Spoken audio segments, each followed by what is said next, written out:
at night that I don't think anybody should ever have to see.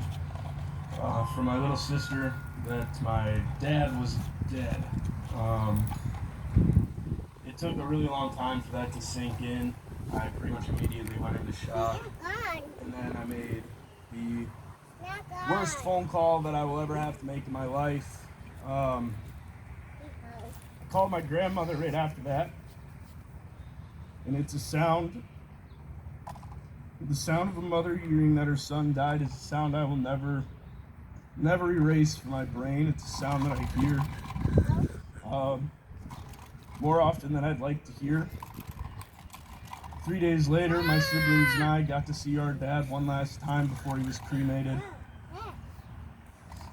We got to sit in the room alone with him, each by ourselves. And I was very angry in that moment. I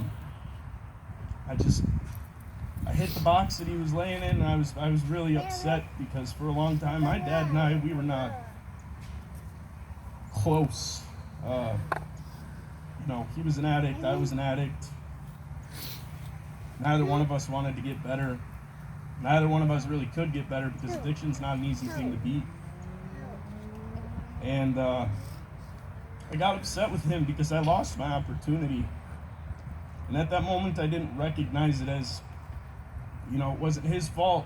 It wasn't his fault that he was given fentanyl. It wasn't his fault that he died. And it wasn't my fault that we didn't get to mend our relationship. But in that moment, I was very upset that we didn't get a chance to mend our relationship. And I'll never have that chance to mend it with him in person again.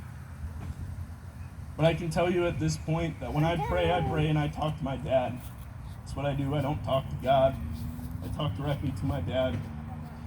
And in those moments that I pray, he's shown me signs in the form of a fox, a shooting star, and most recently an owl. And that's how I know that my dad is with me.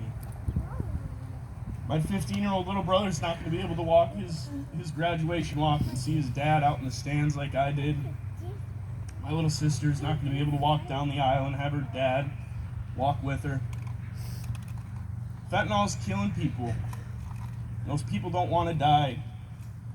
To the general public, they die junkies. To us, they die brothers, sisters, daughters, fathers, mothers. So now's our chance to just take this moment and change that narrative. All these faces were loved. But to them out there, they don't know that. They read it in the newspaper, another junkie dies of a fentanyl overdose. Stop doing drugs, it's that easy. As an addict myself, I've seen the prejudice. You don't have to do the first drug.